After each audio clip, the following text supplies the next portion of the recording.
Bienvenidos a un programa más de la serie. Hoy en adelante, Service Children's Society of Wisconsin lleva a cabo un evento que simboliza a los miles de niños en espera de un hogar de crianza o adoptivo. También el doctor en economía e instructor de MATC, Michael Rosen, habla de cómo los colegios con fines de lucro están afectando a la población estudiantil.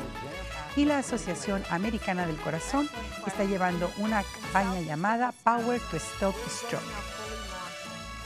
En el condado de Milwaukee hay miles de niños esperando hogares y un 15% de estos niños son latinos. Este pasado 20 de agosto, The Children's Service Society of Wisconsin llevó a cabo un evento en el que voluntarios ataron cintas a los árboles de la avenida Wisconsin en un acto simbólico que representa el número de niños esperando un hogar.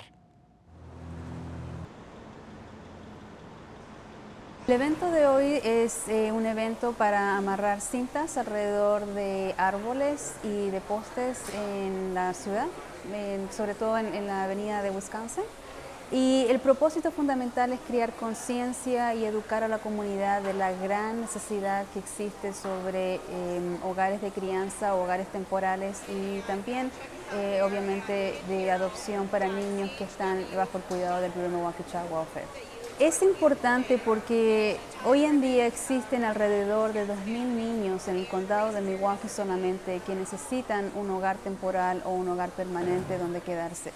Entonces, hay una deficiencia de hogares. Tenemos hogares, pero no lo suficiente y no lo suficiente donde podemos elegir para crear la mejor opción para los niños. Entonces, buscamos hogares donde los niños se puedan sentir cómodos, donde se sientan su cultura identificados apropiadamente, el idioma identificado apropiadamente, y esa es la importancia, crear más hogares para tener más variedad. Well, I believe an event like this, it just shows to the community that this is something that they should gravitate to. You know, being a foster parent, being a parent is challenging. So it goes hand in hand. When you're a foster parent, not only you're taking care of the child or the children that you're serving, but you're also helping the parents who are unable to do that. And with Cricket Communications, we have a lot of programs that we align ourselves with. So this is something new for us, but I think it's something that we can easily gravitate towards. And this is why we chose this type of program, just to get ourselves back out there in the community and to show people that we also care. It's amazing how people come together for one cause, and that is for the children, to bring hope, you know, and to be the hero.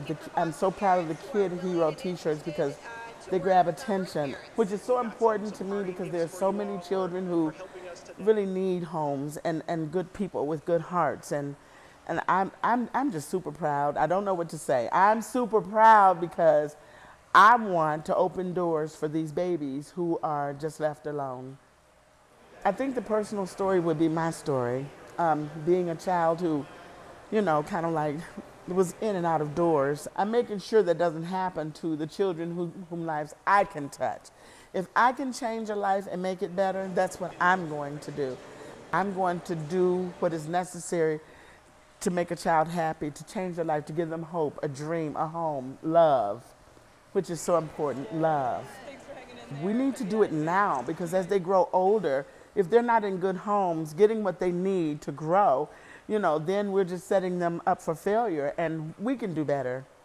Existe en Milwaukee, en el condado de Milwaukee, alrededor de un 12 a un 15% de niños que son de descendencia o de origen hispano. Uno de los problemas que existe en cuanto a legalidad y negligencia de un niño, de un menor, es dejarlo por ratos extendidos de tiempo, sobre todo en la noche y sobre todo si es un menor de 11 o 10 años a cargo de un infante, de un bebé o a cargo de un niño de 3 años. Es demasiada responsabilidad para un niño de esa edad. Puede crear conflicto. Lo otro es la disciplina física. Si los niños son disciplinados agresivamente, puede crear ciertas preguntas, ¿no? Y también una cosa que es muy común y que no muchos hispanos, padres hispanos adultos saben, es el no asistir a clases. Periodos extendidos de no asistir a la escuela, o ya sea porque se van fuera del país y no notifican y las autoridades de la escuela no saben. puede crear que el trabajador social de la escuela tenga que visitar, les puede crear algún ticket a la corte o simplemente remover a los niños. There are so many children to meet. There's so many there that need you, and you just might find your perfect match. And it just changes. It makes a difference in a child's life. I'm happy because I have someone who loves me. When I'm at home and I hear the little pitter-patter across the floor, you know, and I see that look in the child's eyes that says, you know, you're my mom, I love you. Even though I'm not the biological mom, I know that I'm making a difference. I'm giving him someone to love. Lo más fácil es llamar a nuestra línea telefónica, que es 414 Kid Hero, o si no, también pueden hacerlo a través del internet, que sería www.kidhero.chw.org. Esas son nuestras dos líneas. Pueden preguntar para alguien que hable en español y seguramente seré yo la que les daré más información. Pero sí, andamos buscando personas, necesitamos, es una urgencia, ayudar a estas familias, no solo a los niños, pero también a las familias biológicas, sobre todo las que están en foster care o cuidado temporal. The bottom line is, you know, there's just so much goodness in this. Don't sit there and not do anything. Get up and run out now, you know, go out the door, go sign up to make a difference in a child's life because they need you. Be a hero, and you don't need a cape for that. You just need to open up your heart, open up your home. And I'm asking people, young and old, to please open up your heart, step out on faith, and go get these children some help. Give them part of your life. They need it. En otro orden de ideas, existe la preocupación de cómo colegios con fines de lucro están afectando a las poblaciones estudiantiles. Sobre esto nos habla el doctor en economía e instructor de MATC, Michael Rosen.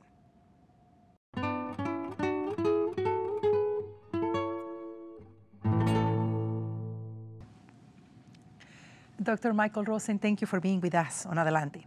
I'm delighted to be here, Patricia. Michael, for some audiences or for some people, it's difficult to understand what is the difference in between a for-profit private college, a non-profit private college, and public education. Can you define for us what is this? Yes, I think I can, and I think the difference is actually very important. We have public schools in this country. They're set up by various levels of government, oftentimes funded by different levels of government, combinations of local, state, and federal funding. Public schools are governed by rules, particularly K through 12, that require that all students in America are provided with a free and universal education. At the higher education level, we've also established a system of public universities, technical colleges, community colleges, which are essentially funded primarily by the government, although one of the problems is that government funding has diminished in recent years, but originally were funded by the government to make sure that higher education was accessible to anybody who was qualified to get admitted to a college.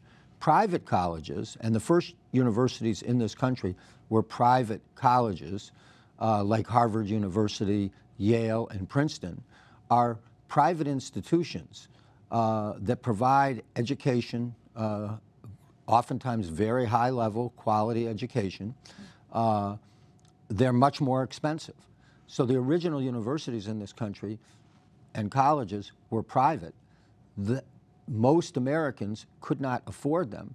And so in the 19th century, when the country was looking at the importance of investing in having broader numbers of people obtain higher education, they began to set up public universities and colleges. MATC is one of those. It was established in 1911 to ensure that the forgotten children would have an opportunity to obtain educational skills. For-profit colleges are an entirely different animal. They are businesses that are organized around making money for stockholders and they use education as their product. So to think about it quite simply, you have private and public universities and colleges are educational institutions, whereas for-profit colleges are businesses using education to generate profits for their owners. What are the main concerns right now about these for-profit colleges? The problems associated with for-profit colleges is that they target as students low-income students who are very unsophisticated and unknowledgeable about higher education. They lure them in with promises of government loans, with promises of jobs, with promises of job placement, but the results are abysmal. The students end up really used. They end up with literally tens of thousands of dollars worth of loans that they have to pay back, with credits that do not transfer, because many of these for-profit colleges are not regionally accredited. And so that means their credits don't transfer to other colleges and universities. And they end up with diplomas or degrees that are not recognized by employers, and so they end up jobless. For example, Everest College in Milwaukee recruited students who had no business. They didn't have the background to get into college. They recruited them because every student that walks in the door brings with them a significant number of dollars for the college. They had an over 50% dropout rate. They had only a 5% job placement rate. They took poor people, they used them, and at the end of the day, all they did was make poor people much, much poorer. These are exploitative institutions, and at a minimum, they need to be regulated. There need to be rules that govern their conduct. So do you mean that they are preying on the financial aid system? Is their purpose, is their focus? Yeah, they are gaming the federal financial aid system. Mm-hmm. There's a rule that the federal financial aid system can only pay 90% of the cost of going to college. So what they do is for degrees that at MATC might cost $6,000 or $7,000, they'll charge $20,000 or $25,000. 90% of that, they help the students access the federal financial aid, so all that money comes into them. They don't spend money on the faculty. In fact, all of their faculty are low-paid, part-time faculty, and that's how they make profits. And again, the real travesty is not only are they gaming the federal financial aid system because they're essentially using it as a cash cow, as a way to pump money into their pockets. And so as a result, they're only about 12% of college students go to for-profit colleges, but over 25% of the federal financial aid in this country goes to for-profit colleges. And 49% of students who default on their financial aid are for-profit college students. So you can see, they're making money, they're gaming the system, and they're using and exploiting generally low-income students, and predominantly students of color. Michael, why are these students taking these very expensive services that are provided by those colleges? Are these public colleges, including MATC, failing to meet the needs of these students? You could make that argument in only one sense, and that is that public support, tax dollar support for schools like MATC has plummeted. Just to give you an example, if you go back 20 years, 30% of MATC's funding came from the state of Wisconsin. Today it's 8%. In the last budget, Governor Walker cut MATC's funding by 30%. So as state or public funding declines for public colleges, and not just MATC, but the University of Wisconsin was cut by $250 million, they can't provide, they don't have the resources to provide all of the offerings to meet the needs of all of the students. that need or desire higher education. So what for-profit colleges do is they take advantage of that situation, and yet they're being funded almost entirely by taxpayer dollars through the federal financial aid system. In a different way. Yeah, in a different way. It's not that the colleges, the public colleges and universities, the MATCs, the University of Wisconsin, Milwaukee, University of Wisconsin, Whitewater, or Madison, can't meet the needs. In fact, I would argue we meet the needs better than for-profit colleges because the students that we can recruit and get in our doors, who we have capacity for, have much higher graduation rates, have much higher job placement rates. Look at MATC's job placement rate in the middle of the recession is 88%. Everest College is 5%.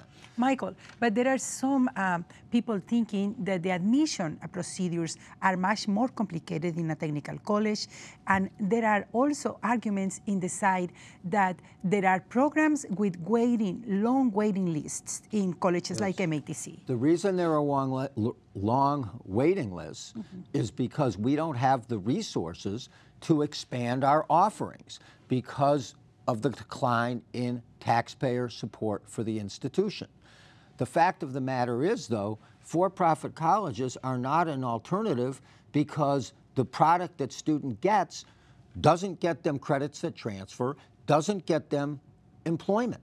So it's a false promise. What they're doing is they're taking advantage, the for-profit colleges are taking advantage of a circumstance where there are capacity problems at the public colleges and universities. We can't meet the needs of everybody who wants to attend, come to higher education, or we have waiting lists in certain programs, and they say, come to our school right away.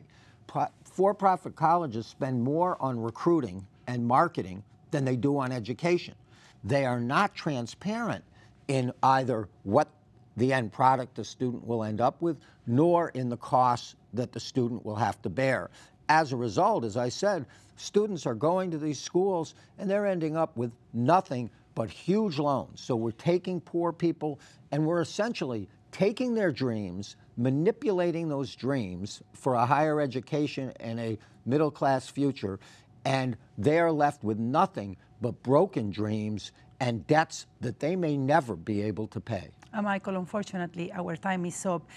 We know that you provide information on these issues. Where can people go and learn more about distinguishing all the factors that come with acquiring good education at the right price? Well, I would advise students to always ask the question, is the college or university regionally accredited? Because those credits transfer. I would also urge them to use our public colleges, technical colleges, and universities, because those colleges are subsidized by the state, by the taxpayer. The taxpayers are investing in the citizens of this state who attend them, and therefore they are lower cost. And I can assure you the quality at our public universities and our technical colleges are infinitely higher than the quality that you get at a diploma mill or what is called a for-profit college. Dr. Michael Rosen, thank you very much for joining us on Adelante. Thank you. It's a pleasure to be here, and I'm always glad to come back. Thanks.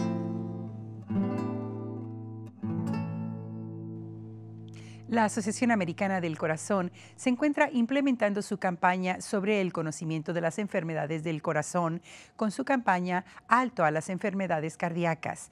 Arthur D. Williams de esta asociación está con nosotros.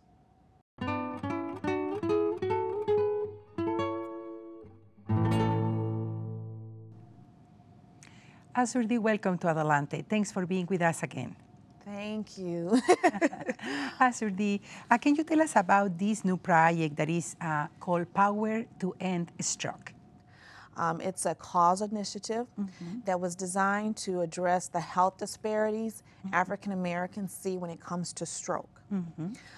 It's designed to celebrate the culture of African Americans, to increase education and awareness through specific events and projects that the community helps put together. They help design those programs, they help to rally. It's all about grassroots mobilization.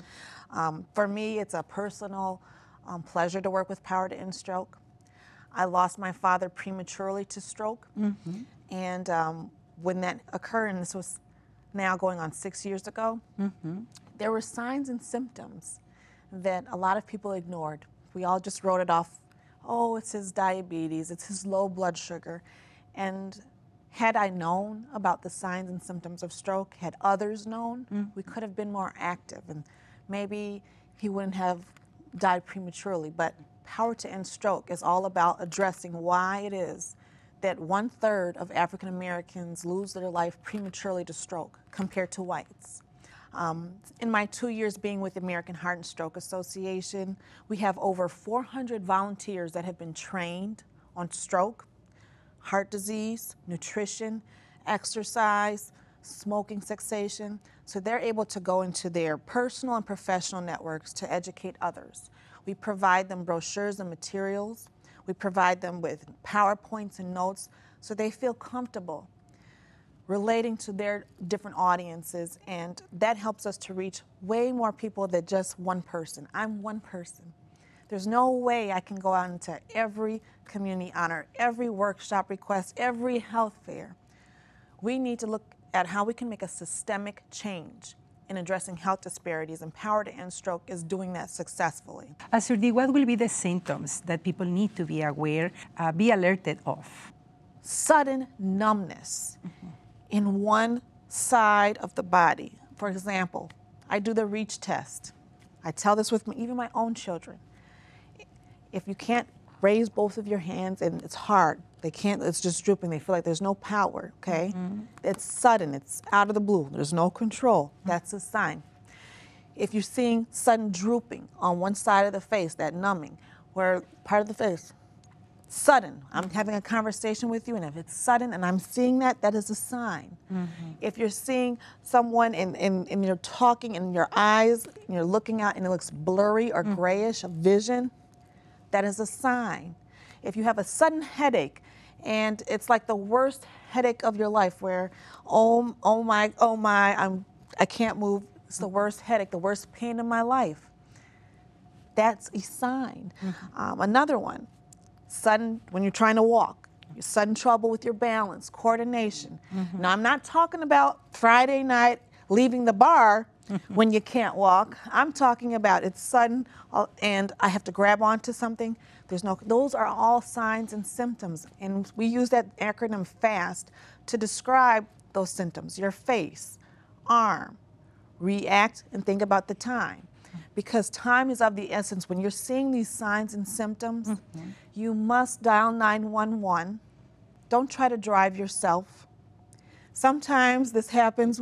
You have a relative who you know is in medical school, or maybe a nurse, or maybe they're a doctor, and we're calling them and saying, well, I'm experiencing this. I feel this. They cannot help you over the phone.